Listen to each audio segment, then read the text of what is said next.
Hello जी, कैसे हो आप सभी। तो आज हम डिस्कस करने वाले हैं मेरी फर्स्ट ट्राइमेस्टर की जर्नी के बारे में कि मुझे फर्स्ट ट्राइमेस्टर में क्या क्या हुआ था, कौन कौन सी ऐसी चीज़ें हुई थी, इन सभी के बारे में हम लोग आज बात करेंगे। हम सबसे पहले स्टार्ट करते हैं नोज़िया। मुझे मेरी प्रेगनेंसी का पता ही नोज़िया से चला है। जैसे मुझे हर एक चीज़ में स्मेल आने लग गई थी और वो मुझे जब प्रेगनेंसी कंसीव हुआ उसके लगभग 2 महीने तक आती रही। मुझे लगा लो आप ऐसी ऐसी स्मेलें फील होती थी जो मतलब एक्चुअल में है ही नहीं। यानी जैसे जैस्मीन के फूलों की स्मेल आनी मुझे। अब जैसे मान लो कच्चे प्याज होता है उसकी मुझे बहुत ही गंदी स्मेल आती थी। ठीक है। दूसरी चीज़ हम बात करते हैं उल्टी के बारे में। मुझे अब तक मेरा 5th मंथ चल रहा है प्रेगनेंसी का, मुझे अब तक एक बार भी उल्टी नहीं आई। मतलब होता था मन गले में यहाँ तक हो जाता था कि उल्टी आ रही है आ रही है आ रही है, बट मुझे उल्टी नहीं आई। ठीक है। तीसरी हम बात करते हैं कि प्रेगनेंसी में क्या खाने का मन करता है। तो स्टार्टिंग के 2 महीने थे उसमें मुझे जैसे मीठा खाने का बहुत मन करता था। मैं मोस्टली घर की चीज़ें खाने के लिए प्रेफर करती हूँ। तो मैं वीकली सूजी का हलवा बना लेती थी मार्केट से मंगाने की जगह। सूजी का हलवा बना लेती थी, गुलाब जामुन मैं खुद बना लेती थी और मैं मखाने वाली खीर बना लेती थी या फिर नॉर्मल खीर बना लेती थी। ठीक है।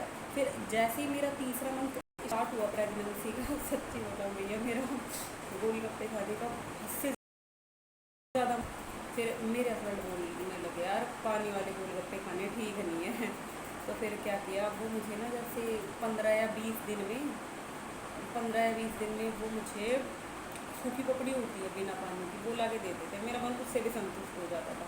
मैं चलो कुछ मिले तो ही ठीक है, न मिलने की जगह। फिर मुझे वो काफ़ी बार रात में लगा लो आप 9-10 बजे के आसपास आइसक्रीम खाने का बहुत मन करने लग गया तीसरे महीने की प्रेगनेंसी में। और जब मेरा तीसरा मंथ चल रहा था उस टाइम पे मेरे साथ ऐसे होता था कि जैसे मैं कुछ सोच रही हूँ, सोचते सोचते रोने लग गई। ठीक है। या फिर काफ़ी बार ऐसा हुआ है कि मैं बिना बात के हंस रही हूँ, 10-1 मिनट तक मैं हंसती रही बिना कोई बात नहीं है। और फिर मेरी कुछ हरकतें जैसे बच्चों की जैसी होने लग गई, मैं अपने हस्बैंड से अपने आप ही नाराज़ रहने लग गई। अब वो कुछ ही कहीं मैं तो दूसरी तरफ मुँह करके सो जाऊँ, उनकी बातें नहीं सुननी। वो ये कहने लगे कि भैया घर में तो एक बच्चा बाद में आ गया, पहले वाले बच्चे का मैं क्या करूँ, यही नहीं मान रहा, अभी तो 2 बच्चे तो बहुत खतरनाक हो जाते हैं। ठीक है जी। फिर उसके बाद बात करते हैं कि मैंने मेरी अब तक की प्रेगनेंसी के ड्यूरेशन में कौन कौन सी टाइम। तो स्टार्टिंग की जो मेरी 3 महीने की प्रेगनेंसी थी, क्योंकि मुझे मैरिज के 5 साल बाद प्रेगनेंसी कंसीव हुई है तो मुझे कोई भी रिस्क नहीं लेना था। तो मैंने जो 3 महीने तक फॉलो किया ना, मैंने केवल फॉलिक एसिड की टैबलेट्स ली हैं, एक मेरा प्रेगनेंसी स्टेबिलिटी का इंजेक्शन लगाया और 2 मेरे टिटनस के इंजेक्शन लगे थे। एक मेरा लगाया दूसरे महीने में, एक मेरा लगा था चौथे महीने में। ठीक है। जैसे ही मेरा तीसरा महीना ख़त्म हुआ उसके बाद मैंने फॉलिक एसिड के साथ साथ आयरन की टैबलेट्स स्टार्ट की हैं। आयरन की टैबलेट्स के साथ साथ मैंने कैल्शियम की टैबलेट्स भी स्टार्ट की है। अब टैबलेट्स लेने का शेड्यूल क्या रहा है मेरा, जैसे आप सभी को पता है कि हम आयरन की टैबलेट लेते हैं तो उससे 2 घंटे पहले या 2 घंटे बाद हम दूध की चीज़ें नहीं ले सकते। तो मैं क्या करती हूँ कि जैसे मॉर्निंग में अपना मतलब जैसे स्मॉल मील लिया अपन ने, जैसे मान लो हम 12 बजे के आसपास लेते हैं तो मैं कम करके स्मॉल मील 10 बजे के आसपास भी ले लेती हूँ।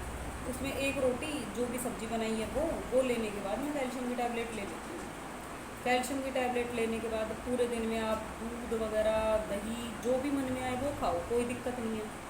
फिर मैं रात में जब सोने का टाइम आता है ना, सोने टैबलेट्स लेती हूँ। ठीक है। और प्रेगनेंसी की सबसे खतरनाक समस्या है कि भैया कॉन्स्टिपेशन बहुत ही ज़्यादा हो रहा है। मुझे भी हुआ है भैया और अभी भी चल रहा है कॉन्स्टिपेशन। होता क्या है कि जैसे हम काफ़ी बार कोई सब्ज़ी इतनी अच्छी लग जाए कि हम थोड़ा खाना ज़्यादा खा लें। ठीक है। या फिर खाना खा लिया, चलो खाना खाने का कोई इशू नहीं है, खाना खाने के बाद हमने वॉक नहीं की, उसकी वजह से कॉन्स्टिपेशन हो जाता है।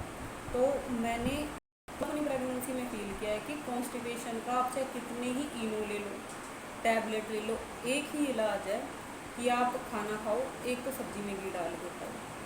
ठीक है।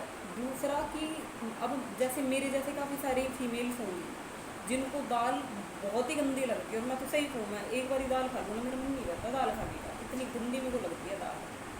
फिर मैं क्या करती हूँ, रोज़ रोज़ तो नहीं खाई जा सकती दाल। तो मैं करती हूँ जैसे एक दिन छोड़ के एक दिन है ना, मैंने अपने डाइट में दाल शामिल कर रखी है, ताकि भैया फ्रेश वगैरह ढंग से चैन से हो आए। क्यों? पेट साफ ना होना ना प्रेगनेंसी में बहुत ही बेकार काम है। फिर हाँ, एक चीज़ और बताती हूँ मैं आपको। प्रेगनेंसी में जैसे सेकंड मंथ स्टार्ट होता है ना, पेशाब बार बार बाथरूम आता है।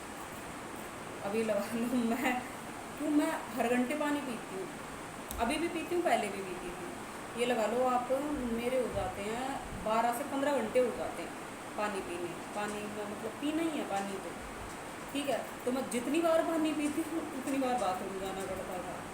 तो मुझे सेकंड मंथ की प्रेगनेंसी पता भी नहीं चली थी। उस टाइम पे मेरे को वॉशरूम बहुत ज़्यादा आने लग गया। मैं सोचो यार, कोई शरीर में कोई खराबी तो नहीं होगी, इतना सारा बाथरूम आ रहा है।